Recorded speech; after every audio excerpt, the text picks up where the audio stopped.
Boa tarde a todos, sejam todos muito bem-vindos. E hoje a gente tem uma lição que eu achei muito gostosa, todas são, mas essa em especial é o Pai Nosso. Então, a maioria sabe, mas como a gente tem gente de primeira vez, o livrinho que a gente está usando esse semestre é o Fonte Viva, psicografado pelo Chico Xavier e pelo Espírito de Emmanuel. Nós sabemos que as nossas palavras, nossos pensamentos, sentimentos, têm energia, têm vibrações.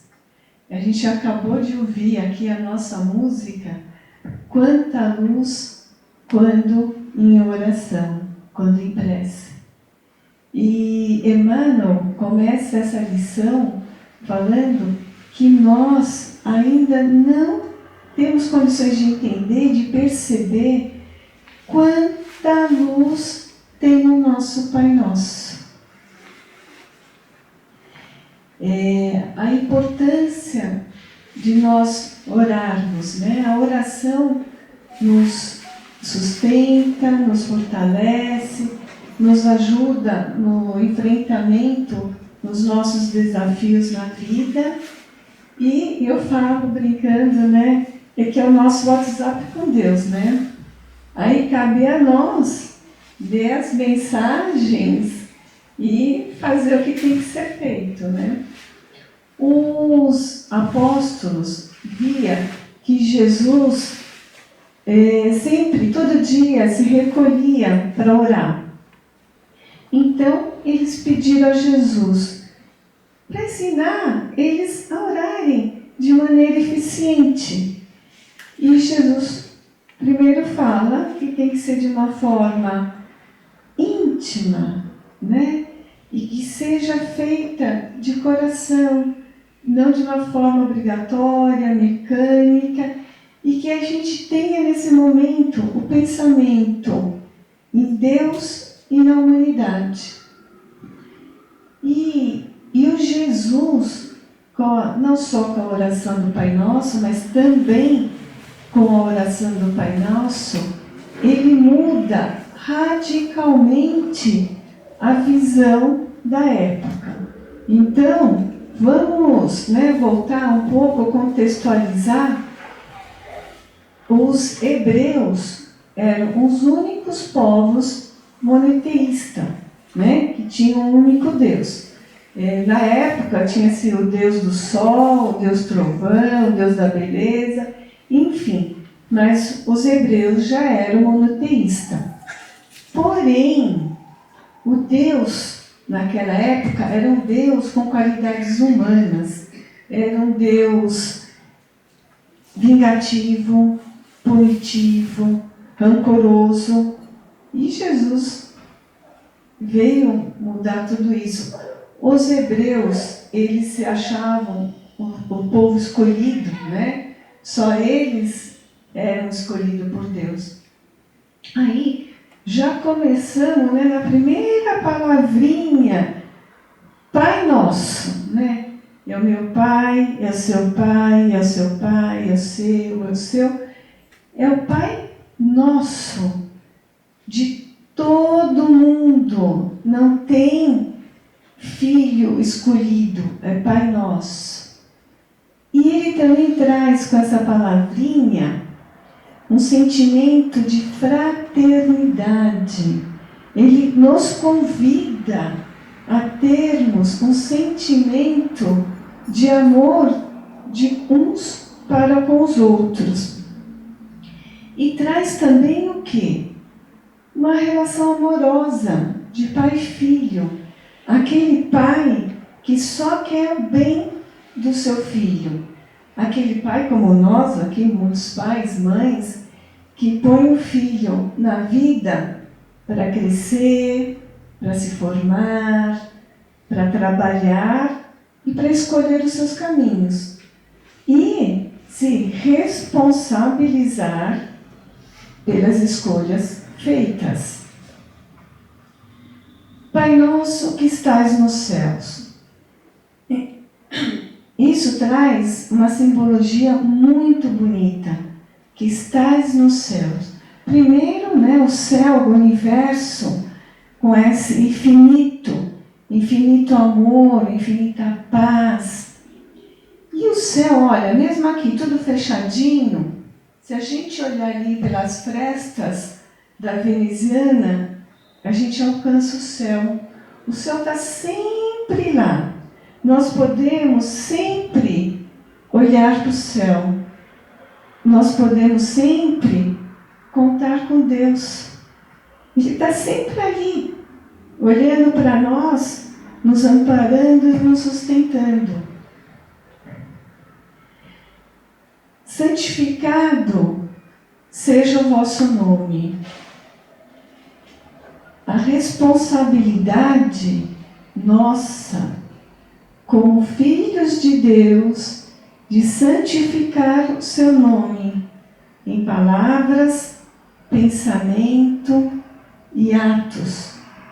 A nossa responsabilidade de cuidarmos de nós, de nos amarmos, de investirmos no nosso crescimento e assim dignificar, santificar o nosso sobrenome, Deus. O pão nosso de cada dia.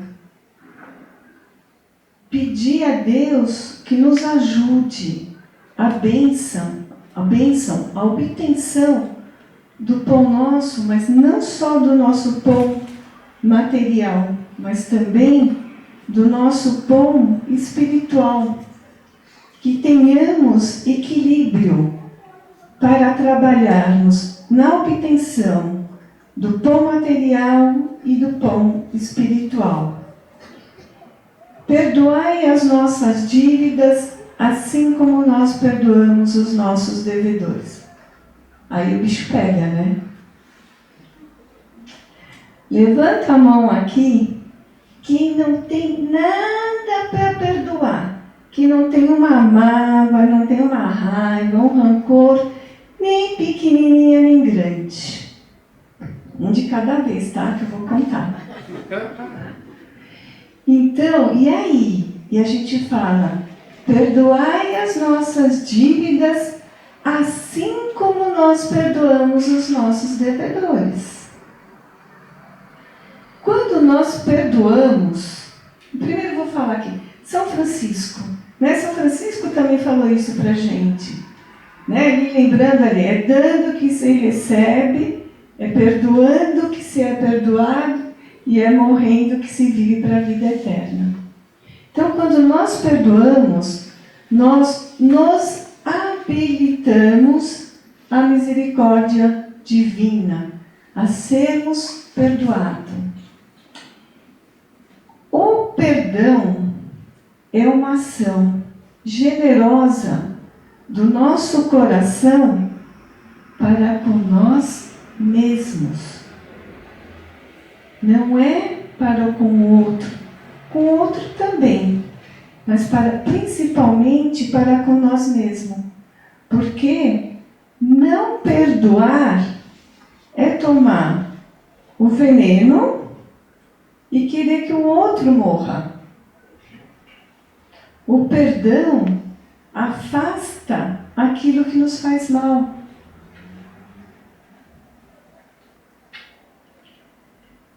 Nós não podemos mudar o nosso passado, mas podemos mudar o nosso presente e o nosso futuro. E para isso, não vamos criar empecilhos para as reconciliações que podemos fazer. E uma coisa muito importante, né? Que ajuda, eu acho que no processo de perdoar, é de nós lembrarmos que o outro é sempre um instrumento para o nosso aprendizado. É um instrumento para nós aprendermos a tolerância, a paciência e o perdão. também porque o outro, muitas vezes, tem, vou chamar de defeito, né? Tem a mesma coisa que nós, é um espelho de nós mesmos. E está mostrando para nós algo que nós também precisamos mudar. Em menor ou maior grau, lógico, né? Mas algo que nós também temos que mudar. Não nos deixeis cair em tentação. Nós ainda precisamos de auxílio para fazermos a escolha certa, né? Jesus falou da dificuldade que é passar pela porta estreita, que é o caminho do nosso crescimento espiritual. Então ainda Deus nos indica os caminhos mais seguros, mas nós precisamos pedir a Ele que nos dê clareza e entendimento desses caminhos.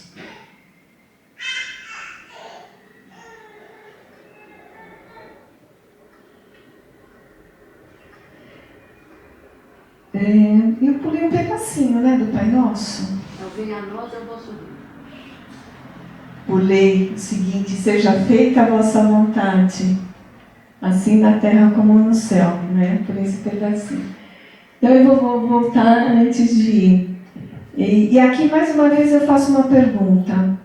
Seja feita a vossa vontade, assim na terra como no céu. Quem aqui de nós fala assim: eu entrego totalmente a minha vida na mão de Deus? Né? No fundo a gente fala assim: eu entrego na mão de Deus, desde que a vontade de Deus seja a mesma que a minha, né? Porque muitas vezes nós nos portamos como crianças mimadas que querem o chocolate, o sorvete antes do almoço, né? E quando o pai não dá, a gente fica emburrado. Então, quantas vezes a gente deseja alguma coisa e a gente quer aquilo e na hora que nós queremos, né? Quantos de nós temos a paciência de ser no momento de Deus? E quanto mais nós entendermos e fizermos a vontade de Deus, maior será a nossa bagagem para o retorno para a pátria espiritual. E aí, dando um pulinho lá, mais para o fim do Pai Nosso, eu falei: perdoai as nossas dívidas, né? Não nos deixeis cair em tentação, mas livrai-nos do mal. Que assim seja. Assim seja. É um pedido, né, que sejamos atendidos frente às nossas necessidades e merecimentos. Mas também nós estamos selando o nosso compromisso com a nossa prece. E vocês já pararam para pensar o compromisso que nós assumimos com o Pai Nosso? Eu acho que a gente não pensa nisso, né? Que nós estamos assumindo uma série de compromissos de irmandade, de perdoar e tantos outros. Então, eu espero que essa simples reflexão, essa simples análise do Pai Nosso nos ajude a refletir na nossa missão na Terra como herdeiros do Pai, mas não só como herdeiros, mas também como filhos co-criadores deste reino, que é um reino de amor, de paz, de felicidade, para mim e para o meu próximo. Que assim seja, graças a Deus.